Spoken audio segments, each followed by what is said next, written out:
Hi, I'm Attorney Trixie Cruz-Angeles. And I'm Attorney Edwin Lacierda. And this is The Spokes.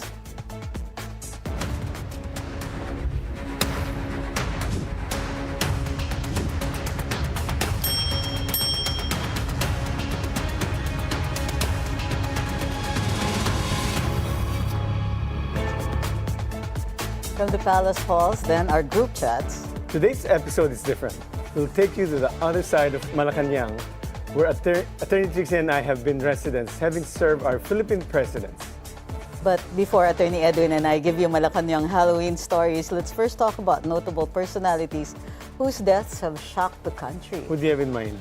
Well, of course, recently, and we would like to send our condolences to the family of Miss Emma and Atienza for the recent tragedy in their family. Emma was a prominent TikTok personality. I saw some of the interviews with Gonzalez? Tony Gonzalez, yes. And yeah, it's very sad. She's 19 years old. Yeah. So, and I'm very, very uncomfortable with, well, of course, even the two of us, now, many of us here, we spend part of our lives in the limelight.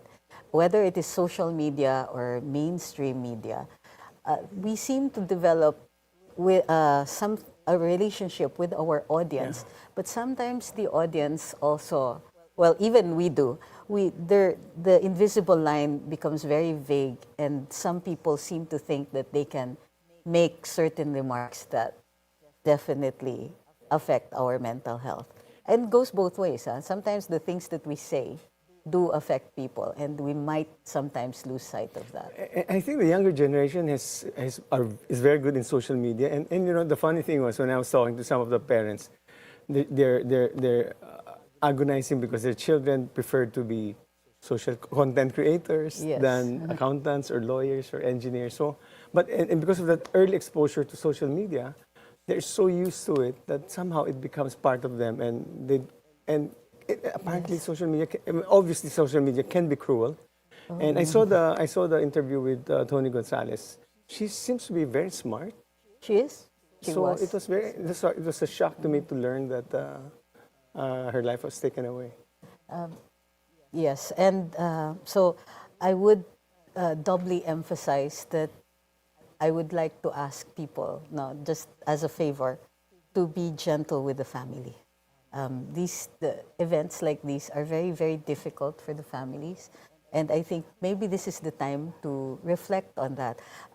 I'm not so much into the whys or wherefores, because when it is self-harm, very few people really know what's going on inside the head of somebody. Right. So we would like this to be at least a note on that there is a family out there that's deeply, deeply hurt and mourning for somebody whom we regard as a personality. So, but on the other hand, who else do you think?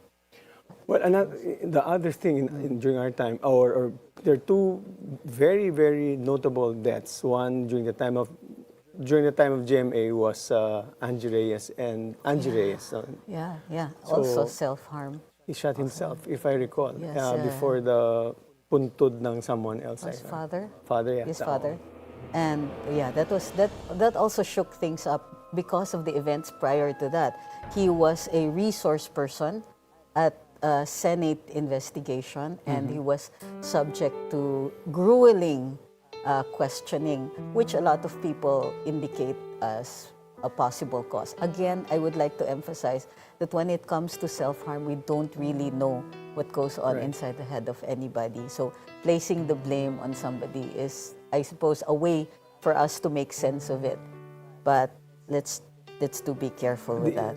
Just on the social media side, because social media allows a person to comment anonymously, and sometimes the comments are very cruel. So Yes, would like to urge people when they're commenting in social media to be responsible and not to come up with creative or news which are not true.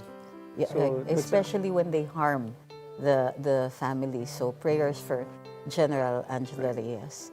as well. And aside from the passing away of Pinoy, the death that also saddened me personally because he was a close friend was DILG Secretary Jesse Robredo in 2012. Yeah, yeah, that seems to be shrouded in a lot of speculation. Would you have any information about that from your vantage point? Because I was part of the scheduling committee of the president. Okay. So there was an invitation for the president on a certain day to address a certain group in Cebu. So, but because based on the schedule, the president wouldn't be able to attend. So we have to find a proxy, so someone as a cabinet member. So because it was Secretary Robredo. Yes, because it was more or less DILG related. So we decided to ask Secretary Robredo to fill in and speak for the president. And so it happened. It was on a Saturday, I remember, because I was lining up to order food from Jollibee in Tomas Morato. And then I got a call from Secretary. You remember all these details, very, no? Those are the things, important events that you remember the details. Yeah. So I was on the lining up for takeout, and Secretary Butchabat called me up and said, "Alam mo ba nangyari kay Jesse?" "Ano, hindi ko alam." And then his plane went down. So on that day, Saturday, immediately I called up Armin Luistro in the evening that maybe you can suggest a vigil. So he gladly offered DLSU Green Hills, the chapel there. So we had a vigil there. We started the vigil there. And it was a very traumatic event for us because it was a wait until we saw the body. And everybody was so shocked. And some of us, Dinky Suliman and Ricky Carandang, went to Naga City to be with Lenny Robredo at that time.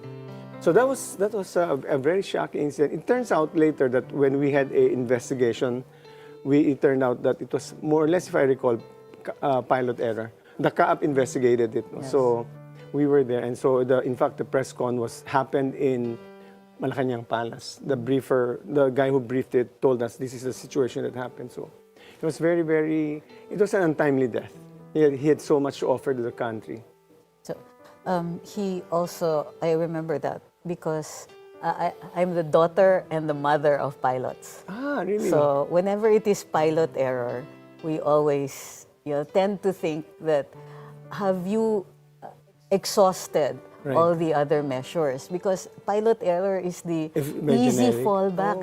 It's very easy to do. When you can't explain something, you put it to pilot error. But the pilot and the family, if the pilot survives, he will suffer. That's almost an irreversible career problem. But the family also, if the pilot does not survive, then the family also suffers a lot.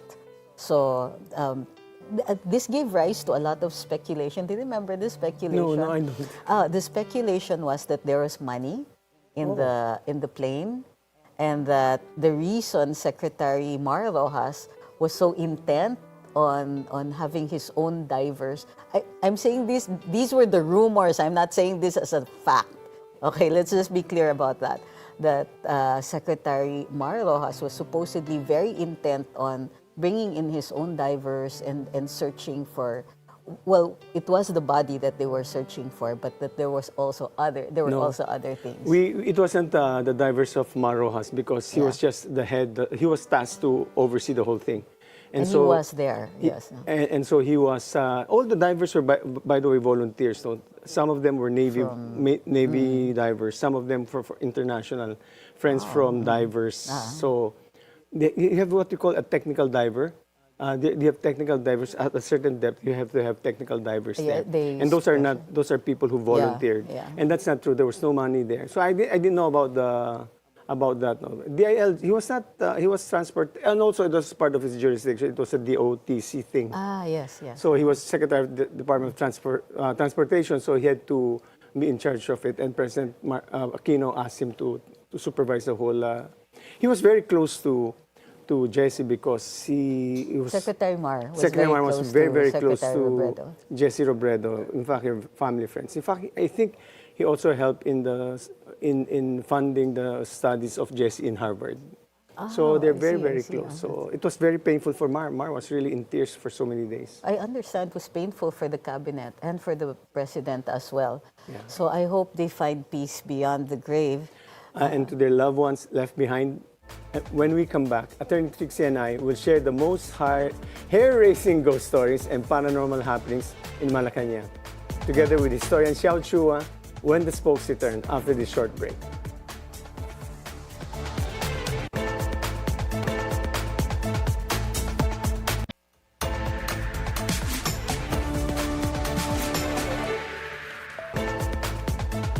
From history to hauntings, Malacañang has seen presidents come and go, but some say not all of them have left at all. Legends tell of footsteps in empty halls, pianos that play by themselves, and of course, the occasional visits of the two Manuels, Presidents Manuel Quezon and Manuel Roxas. And we can't forget the legendary Malacañang Kapre, Mr. Brown. Let's find out who and what else are the unseen prowlers of Malacañang Palace.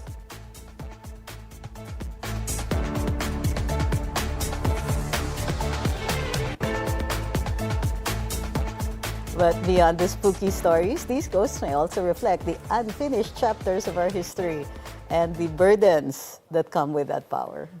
To help us unravel the mysteries, the myths and legends of Malacañang, we're joined by historian, storyteller, known for bringing history to life in both smart and fun ways, Professor Xiao Chua. Welcome to Spokes, Prof. Makasaysayang umaga po sa inyo, sa ating dalawang spokesperson, Attorney Trixie at si Sir Edwin. Attorney Xiao and I have done lots of cultural talks together and activities, yes. Probably more than a decade. Yeah, so I understand that, wait, can we start with Malacañang? Oh, yeah, sure. Yes. I'm going to first talk about the etymology of Malacañang. Kasi experts today had found out the real etymology or the closest thing, which is probably Malacañang came from Malakayahan, which is a fishing ground. Malakaya. Because it was a fishing ground. Most people take the word Lakan out of Malacañang. But in a way, the old popular etymology, that's what we call a popular etymology, like it's a folklore that spread, that it came from May Lakan Diyan. Lakan is a king of a bayan. It can also be a higher being or a maligno, ganon. Oh, I see. A mighty being. Okay. So kung may lakan diyan, it's either that is the place of the king or the leader, or also that is the place of mighty beings or malignos, kapres. Nice. So which explains Mr. Brown in the balete tree outside of the entrance. You passed that tree. Yeah, when we were there, Manolo Quezon is also a historian. We would say, this is Mr. Brown.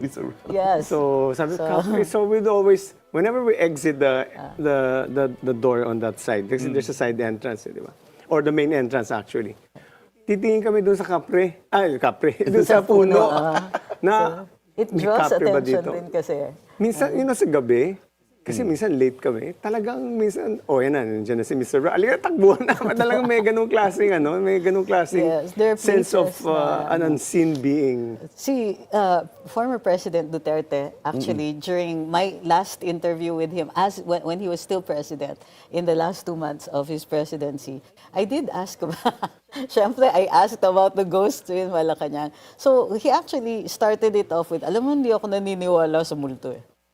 Pero, the pero was the interesting part. So he would sign the contracts, the most of the documents that he needed to sign. He would work overnight, sometimes late into the night, because he would read everything that he would sign. So syempre, habang lumalalim yung gabi, he did not like to work alone in the room anymore. So papatawag na siya ng mga close-in. Of course, he would pretend na, kasi a lot of his close-in were female, so sasabihin lang niya, para merong maganda doon sa kwarto. Pero yung totoo niyan, sabi niya, actually natatakot ako. Kasi may mga footsteps. So he would feel that there are other beings in the room with him. Actually, hinamon kami ni Pangulong Aquino, ni Pinoy. One time, nagmi-meeting kaming apat. Ako, si Pinoy, ako, si Secretary Ricky Carandang, at saka si Yusek Manolo Quezon. Sabi, alika, Edwin, matulog tayo dito isang gabi. Lalatag tayo ng katre. Tulog dito sa palace, kung sino matakot, duwag. Sabi ko, sige sir, okay. Pero di na namin ni-remind siya, kailan tayo matutulog dito. May interview din si former First Lady Ming Ramos, na there was a time daw na parang gusto niyang pagandahin yung lagyan yung Palace Garden, 'di ba? Lagyan ng mga kung ano-ano. And then parang nakita niya yung balete tree nga is empty, gusto niyang palagyan ng mga halaman. So pinalagyan niya. Tapos parang after 1 week daw, wala nang leaves yung balete tree. So parang may nagsabi kay First Lady, hindi kaya nagpaalam kay Mr. Brown. Sino si Mr. Brown? Si Mr. Brown yung kapre dyan. Tapos parang wala namang mawawala sa akin. Sabi, protestante sila, di ba? Wala namang mawawala sa akin. Sabi niya, kinausap daw niya si Mr. Brown, gusto lang namin pagandahin yung appearance mo. And then parang after 1 week, namukadkad ulit ang mga leaves. Parang sabi niya, well, of course, talaga naman nawawala yung leaves niya minsan, di ba? Pero yung mga ganong storya ay parang, wow. I have a personal experience actually. Really? You know, when you speak of Malacañang Palace, Malacañang, you always refer just to the palace itself. Yes. Yes. But the Malacañang compound is really comprised of the Mabini building, malapit sa St. Jude, Yes. Malacañang Museum, the palace itself, the executive guest house, Correct. kung saan si Joseph Estrada nakatira noon, di ba? Correct. And then after that is the National, the NEB, no? Executive National Building. Executive Building. Ito yung Borloloy building na New tinayo. Executive Ano Building. yung executive building? Yes. Executive building. Ito yung Borloloy na ginawa nung panahon ni Cory. So, doon kami, ang comms then was there. Yeah. Meron akong isang colleague sa comms na meron siyang third eye. So, nasa third floor ako noon. Umaga yun, umaga. Tapos, nakita niya, may sumusunod sa akin isang lalaking matangkad, ay isang batang babae. Na, saan ako lumalakad doon sa third floor? Sinusundan ako. Nakikita niya talaga. Nakasunod lang. So, it happened for something. Kasi, nakikita niya, wala namang ginagawa sa akin. So, binabati ko lang, kamusta po kayo? Mga ganun. Pero, it was really, medyo dense ako eh. Kung hindi ka naman ginagalaw di ba? But yung NEB building, yung area na yon supposedly a place of executions during the Japanese occupation. So, Possible yan because it's Malacañang Yung grounds. Kasi di ba, there was once a time na tinirahan ng mga Japanese din yan. And of course, ako, ang iniisip ko ngayon, kinokonekta ko siya doon sa Tales of Pasig by Dr. Jose Rizal. Okay. Kasi di ba yung sa El Filibusterismo, may kinakwento sila na ito yung mga elemental sa Pasig na nakikita. Yes, At yung mutya ng Pasig, di ba? Yeah. But I would also... Yeah. And I would also like to add na dalawa pa sa alam ko na narinig ko sa mga sources. Meron daw nung daw si Dwight Eisenhower went to a visit in Malacañang, doon sila kasi dati nung unang panahon hindi sa hotel tumitira yung mga guests sa mismong palace.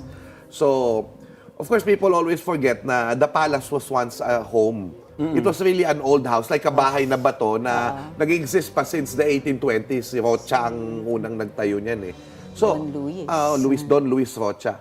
So, ang nangyari dyan, si Eisenhower daw, parang may kumatok daw sa kanya gabi, tapos may butler daw na nag-serve sa kanya ng drink. Tapos, kinaumagaan sinabi niya, may mabait yung butler dito, nag-serve sa akin ng drink. Tapos sabi ni Carlos Garcia, anong butler? Wala namang butler dito na ganyan. Tapos sabi niya, anong butler? Tapos ano itsura? Tapos nung dinescribe niya, ito very, close to home kasi kakapalabas lang nung Quezon. Kamukha daw nung butler ni Quezon na matagal nang patay. Yun pala yung nagsiserve. And then of course, yung famous story sa mga tao dyan sa Malacañang was the chess set of Carlos P. Garcia. Naglalarong mag-isa. O nakikita siya na may ghost na naglalaro yung spirit daw ni Carlos Garcia. Which reminds me, I have another ghost story. Dami. Alam mo yung, di ba, sa Malacañang, di ba yung mga lumang bahay, dating bahay siya, di ba? Yung sa ilalim, yung Bonifacio Hall where it is, yun yung lagayan ng mga... Yeah, the Bonifacio Hall, yes. Yes, sa baba, no? So we were preparing for an event. So day before, may event na pinaghahandaan. So we were preparing the event. So ang staff ko nandoon, inaayos namin, kinukunan ng litrato yung Bonifacio Hall. Sa cellphone yun Pagkakunan, doon sa podium, may isang mamang nakabarong na pugot ang ulo. Oh my goodness. Nakunan namin, nasa amin yung picture na yun. So, hinahanap ko nga sa luma kong cellphone It was there. Wow. Nakuha namin, kaya nakita namin.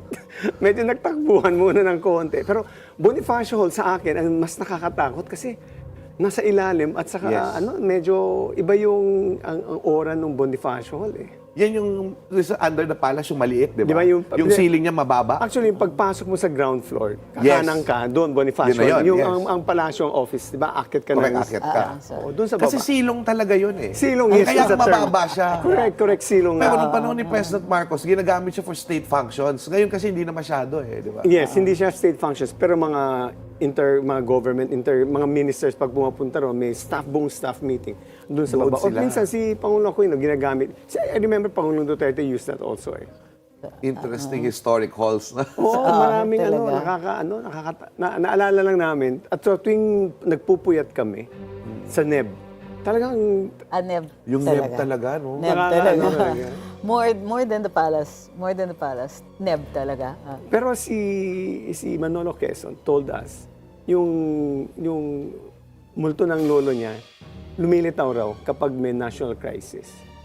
So, Yan yung wala sinasabi ba tayong nila. reports very recently na lumilitaw Pero nung nangyari sa amin, wala rin. President Pero that was Quezon. always the urban legend that the ghost of President Quezon would always be present whenever there's a national crisis. So, we'll see. Wow. So those are the things that are very, very fascinating. But every day, basta we step onto Malacañang, paggabi na, medyo iba na ang dating.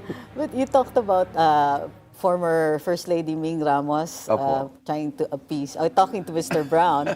But I understand that there were other attempts to appease the spirits of Malacañang. From what I understand, hindi ko sure kung si Aimee nagkukwento, was that there really were occasionally offerings made.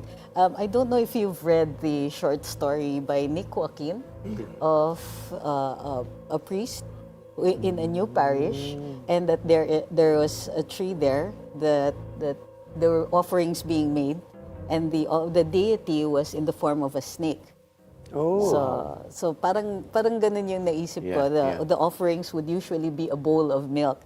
So this was an interesting. It was a short story about like the coming of Catholicism and the meeting of the old mythology and the present one. Of course, because the snake is not so many people realize that the snake is actually a revered figure. Because meron siyang influence from India Dahil pumapasok yung Indian influence dito noon. So, if you're going to look at, alam yung old houses. So, we're talking about Malacañang, di ba? Right. But the old houses, they used to have yung mga panolong na parang mahaba sa ilalim. They're actually called naga. yes. And naga is a snake. Or what we call the bakunawa. Siya yung kumakain ng araw kapag eclipse. And these are parang mga protection sa bahay mo. So that's why when you have long, kahit kahoy lang yan, they symbolize actually the naga. So kung may presence ng ahas sa bahay, magandang signos yun or ano? May ganun bang For the pamahiin? ancient Filipinos, kasi it was a symbol of power. The same way that yung mga buhaya Correct. were revered like demigods. Yeah. Hindi na yun. Prior. Iba na It's yung ibig sabihin ng sad. buhay ngayon. Dual yun That's why I always oppose the yung the tawag na crocodile, comparison. ano? Oo, the comparison with politicians. Kasi who nabubusog ang crocodile crocodiles nabubusog. And then they go to sleep, di ba? They have a period of hibernation. Plus, the ancient Filipinos revered them. They're mighty symbols of power. You will still see them on the pre-colonial artifacts. Stone carvings, Yes. and even in Yung funerary coffins. items, yes. Tapos sa mga yung mga yung mga textiles, naka-pattern sila doon. And aside from that, dadagdag ko yung sinabi ni Attorney Trixie. Is talagang partner ko to sa kultura Yung tinatawag natin na na fertility is also related to yung mga lizards and buhaya and snakes. Kawawa naman ng nila, Dati maayos, maganda ang impression Ayun nila. na. Ngayon, ahas at saka buhaya, iba na ang... Iba na, Very oo. negative na. But that's also partly the Christianity. Correct, pumasok na yung Christianity. So, but di ba, when they were exorcising the spirits of Malacañang, they strategically placed the anting-antings, Right. I see you have Linglingo. a ling-ling-o with you, but that's a fertility symbol, I Correct. understand. So, we have a very extensive lowland Philippine tradition ang tawag kasi Right. Tagalog, so not upland, not seaside, but the Tagalogs particularly, although it is shared by the Visayans, yung mga pintados usually Yes. also had the anting-anting. So now a lot of Filipinos would mention them in a derogatory manner, but they actually represent a rather extensive mythology. Merong mga Diyos sa bato, Yes. Diyos sa ibabaw, and ano. So, In fact, may confusion nga kasi, yung di ba may tres personas solo Diyos na mga anting-anting, pero merong pang bathala. yes. Actually, nag-coexist yung dalawa. Kasi sa mythology natin, yung unang Diyos na nandito ay Bathala. Tapos dumating yung Christianity, dumating yung Trinity, tapos nag-aaway sila. Yes. At yung Bathala, kinulong nung Trinity sa bato, kaya nagkaroon ng anting-anting. Yung mata, siya yun. Diyos sa bato. Okay. The bato, in fact, was also an entryway to a different kingdom. So may ano ba yun? Kaharian sa ilalim ng lupa. Yeah, exactly. Yes. Yes. So, and so nandyan na rin yung maritime culture natin. Kaya pag nakita mo yung yung manunggol jar, for example, or yung tinatawag natin na yung sundok, grave marker sa Sulu na merong Have you seen stick them? na may parang bangka. And then, makikita rin natin yung mga boat coffins in different parts of the country. in Batanes. Batanes, Have you seen them? And grave markers in Batanes din na boat shape. Yes. You will also see na yung maritime culture, dumadaan, may portal na dahil ang consciousness natin, laging nasa tubig tayo, dagat, ilog. Kaya may Tagalog, di ba? Ganyan. Pampanga, Pampang, etc. Makikita mo na na dumadaan tayo sa dagat to go to the afterlife. And in many ways, that is why we Filipinos, niyakap natin yung Christianity. Because wala tayong reincarnation. Tumatawid tayo, mabubuhay ka, and then Sasakay ka tatawid na. tayo sa kabilang buhay. Yun na yun. Sasakay ka. So the boat in the manunggol jar represents the journey to the afterlife. Pero kanina you mentioned, I didn't know that may mga anting-anting sa palasyo. They embed it Saan? into hindi ko sure kasi kung kaninong presidency yun eh. Definitely not the Duterte presidency. Nakita mo ba? Did you see? No, those are kasi the binabaon yan eh. Binabaon. So it's the stories na lang. Now, remember yung anting-anting, primarily protective mechanism yan. Correct. So, di ba, nilalagay natin yung power it's a receptacle. Medyo segue lang ako. Kasi mga kwento natin about the palace sa palasyo. Mukhang all the presidential palaces or residences may multo. This is a very, very famous kwento naman sa White House. White House. So Mr. Winston Churchill, the Prime Minister of England, visited Roosevelt then. So he stayed in the Lincoln bedroom. Si Churchill, medyo mahilig mag-uhubad. Yes. Kung solo siya. So he was in the Lincoln bedroom and suddenly the ghost of Abraham Lincoln appeared. Yes. So when he saw the ghost of Abraham Lincoln, Mr. Churchill, very, very British, like I said, Mr. President, you have me at a disadvantage. So, mga Very Churchill na kwento yan. It is. Pero ito yung talagang kwento ng, talagang, the presidents really, may sense of responsibility, these stories about them coming up when there's a national crisis, seems to evoke that their responsibilities go beyond the grave. Parang they still have the heart for the nation. George Washington is supposed to appear every so often and ask, how goes the Union? So, ang dyan, parang pag nakikita natin yan. Ako naman naniniwala, although I'm a Protestant Christian naniniwala ako na na we live energies. Right. Diba? So, yung positive energies, negative energies. And remember, the presidency is a very tumultuous, very, very hard job. Yes. And I'm sure talagang ang daming iniiwan na energy, whether negative or positive. Kasi all the triumphs and the tribulation of the nation is at the hands of the presidency. Diba? and energy can neither be destroyed or Oh, yeah. created. It so it tuloy-tuloy simply yan. transforms. Yes, renewable yan. So Yeah. Parang Transformers. But, di ba? But that's physics. So, Right. but we'll talk about Undas, no? Yes. Later on, and the origins of that. From Malacañang, let's move on to the Filipino tradition of Undas when the spokes return after this short break.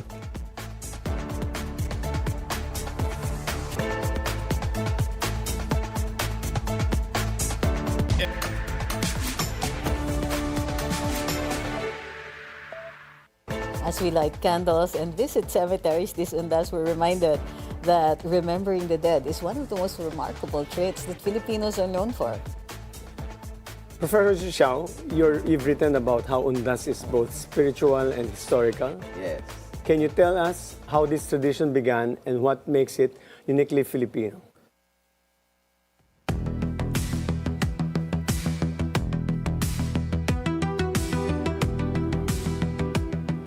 Well, first of all, maganda yung maganda kasi na makita natin na yes, Undas is very Catholic now, but we used to honor our dead. Diba? We used to honor our dead. We remember na tayong mga tao, we are also spirits. And when we die, we become anito. So we go back to nature. And that's why we respect nature very much because it is the home of our ancestors. So pag tatayo ka ng bahay, yung mga puno, hindi mo basta-basta puputulin yan. You have to pray, may ritual yan. The tagbanway like Yes. that. They have to, and they replace everything. So kung mangingisda ka, Yan. they carve out fish and then return it so that the balance is restored. Pero sandali, medyo mahina ako sa Tagalog. Ano ibig sabihin ng Undas? Why is it Ayan, called okay. Undas? Undas is not the Tagalog term. It's not? It's not original Tagalog. It's actually Spanish. So Undas, parang na-derive yan parang from honras. Honras means honors. So the whole phrase is honras funebres. Funeral honors. Honras, undas, umras, undras sa iba-ibang lugar sa Philippines. So yung Undas talaga ay it's honoring the dead.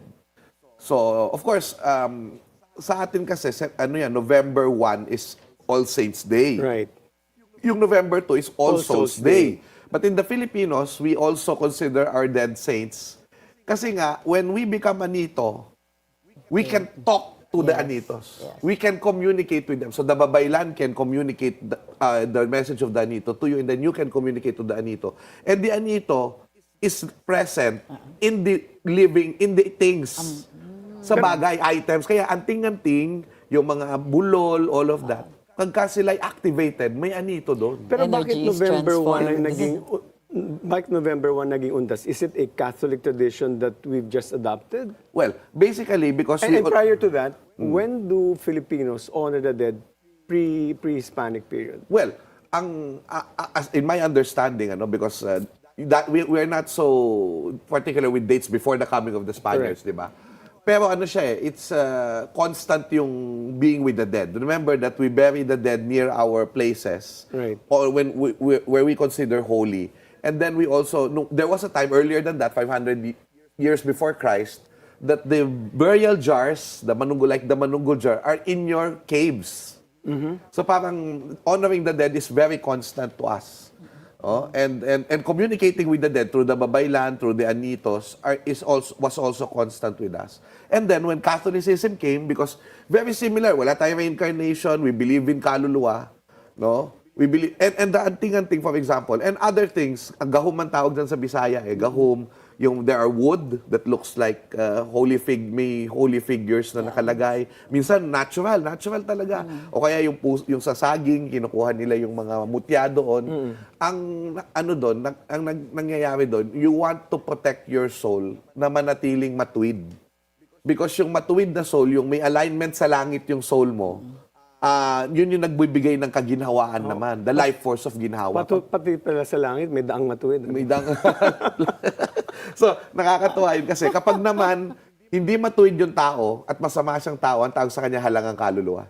Yes. Kaya yun yung pahalang. So, hindi naka-align. Kaya nga kapag natutulog ka, dapat maayos muna yung kaluluwa mo bago ka magising kasi naglalakbay yung kaluluwa natin. Lumalabas siya sa mga butas ng mukha natin. That's why Di the ba? funeral masks cover the orifices. Ah, really? We don't have Gold. masks that cover the whole face. Ito lang. Ang ginagawa natin, Coins. yung mga, Not coins? have you Ngayon. seen the funerary masks in? It's just the orifices, so the eyes, the nose, the They mouth. cover it with what? Gold. Gold. Ah, gold. Oh, kasi Yes, yung gold, makapangyarihan ng gold because it emits light eh. And darkness is afraid of light. But there are many other things. Yun nga, kahoy, minsan faces from unbaptized children, mga ganun. Di ba minsan may pinatigas na tae, na sorry sa nanonood ng almusal. Pero yun, nakukuha yan, nagiging anting-anting. So eventually, what happened was, when Christianity came, all of these, kasi di ba we're in a way forced to become Catholic. Right. But because we accepted Catholicism, ang culture natin magaling eh. Nag-adapt siya eh. Nag-assert pa rin. Nag-assert siya, nagsisisigaw siya dun sa Catholicism. So, yung mga rosaries are like, they are prayer, guide for prayer. Pero ginagawa natin siyang anting-anting. Protection namin siya, sinusuot natin, di ba? Crosses are for driving out demons. So sobrang yun yung nangyayari. And of course, the whole point of the belief of the Filipinos in the soul is for me, yung pinakasama rin niya, maging mabuti ang kalooban mo, ang kaluluwa mo, nagkakaroon ng kaginhawaan sa bayan mo. So, itong All Souls Day, itong Yes, Undas po. na to, sa Mexican tradition, may Day of the Dead. Yes. Pareho ba sila? Well, we were once ruled from Mexico. Right. So possible, ito hindi pa masyadong nare-research, pero possible na yung Dia del Muertos sa Mexico, there are some parts of it that were transformed to us, and doon nga lilitaw yung Pero pangangalawa. yung Dia de los Muertos in Mexico comes from a more ancient Aztec Yes. practice. From Spain or from the Inca? Aztec. Aztec Yes, tradition. So the Aztec civilization had a personification of death, which now became the Las Muertes. Babae siya eh. Muerta? La Muerta. Yes. Oo. yung ang paggunita natin sa ating mga parents na nuwikas na, do we always have a joyful way of celebrating our dead? Or is it like the Western na medyo tempered? Actually tayo, iba eh. Iba-iba eh. Kasi sige hindi ma'am. sila remember we're saying energy is merely transformed. Exactly. So lumipat lang yung and we talk to them as though they're They're still present alive. in our lives. We are with them. Yes. 'Di ba? Kasi ang problem, 'di ba sa Catholicism and others, 'di ba? Punta na sila sa langit or they're dead sa Protestant Christianity kasi patay na sila, hindi mo na sila makakausap. Umalis na. Oo, pero sa atin, You don't have a tradition of praying for the dead, di ba? I know that's yes. Bawal 'yun actually. Pero kapag tinignan mo yung sa Pilipinas kasi, tama kayo ma'am, yung sa atin, anito ay kasama natin. He is with us. Either in a tree or spirit siya, nandyan siya. So, yung relationship natin with the dead, hindi siya napuputol. It's really, tama ka, beyond death. Our love for the dead is beyond death. So, that's why napakaganda ano yan yung kasama na dyan yung close family ties, siyempre. Nandyan na yan yung ano natin. Makikita mo dyan. At yung, alam mo yung kapag, yung very Filipino way na ang pagpapakita ng selebrasyon sa namatay ay bahagi ng pakikipagkapwa-tao. Yes. So kapwa mo patay, Diba? Family reunions Correct. at the gravesite. that's why you have food, 'di ba? You have all these things. And kaya sa burol, 'di ba? Sa burol, actually nakakatawa. Malungkot syempre, pero napakadalang ng burol na sobrang lungkot ng mga tao sa Pilipinas. Kahit yung mga namatayan, they laugh, they share stories, parang it's a celebration of life. So, yun yung napakaganda sa atin. Parang buhay yung mga patay. Alam mo yung kahapon there was a show, finiture ang Arlington Cemetery. Yes. Ano? Nagbago ba yung attitude natin when cremation came about? Oh yeah. Kasi 'di ba, we know na very Chinese, very Indian ng cremation. Yes. Sa Catholic Church, kasi before we bury our dead through actually okay na kasi ang ano diyan, meron tayong primary burial which is papaagnasin natin yung patay, and then dahil we want the dead to be with us, we will select certain big bones, and yun yung ilalagay natin dun sa burial jar, which is a secondary burial. And then you put it in your cave. So that's for some time. Matagal yan. Oo, matagal. Na proseso. We still do that. Correct. Pero matagal talaga. Ipapaagnas mo muna and then gather the bones. What complicates it is, before the Catholic Church doesn't actually approve of cremation. Correct. Kasi they believe in the resurrection of the dead eh. Right. So kung ikalat mo yan, i-ash siya, paano siya mabubuo? Pero of course, di ba, spiritual thing, it's an act of faith. So now they allow it, but ang kanilang bilin, don't put it in the house. You still put it in a Campo Santo or a cemetery or a columbarium, which is a sacred place dedicated for the lying of remains. Tapos yun nga, buo siya. Hindi mo siya itatapon sa sea, di ba? Yung iba, very symbolic, itatapon sa sea. Like the Indians, di ba? Tayong dalawa, we're part Chinese. No? Yes. Pag may cremation, because ang cremation, di ba pagkatapos siya, ano sa Tagalog ang cremation? Nagsusunog. Anyway, after wala the cremation, tayong, the family members are asked to go into that room and you choose the bones. Oh, yes. Di ba? May ano yan, pag may kulay pink, kulay green, kunin mo kasi yan nagbibigay na swerte at saka paalala. Yeah. Yung mga ganun. So, Pag kulay green naman, napakabuting tao.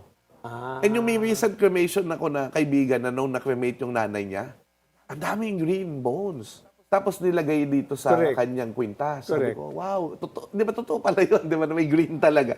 Pero di ba, some of the ancient funerary practices, di ba, iupo sa death chair? Yes. Tapos patutulo yung bodily fluids. Right. This How is long will prior that- to mummification. yeah, but how long will that take? Days, And that would smell. of course. Of course.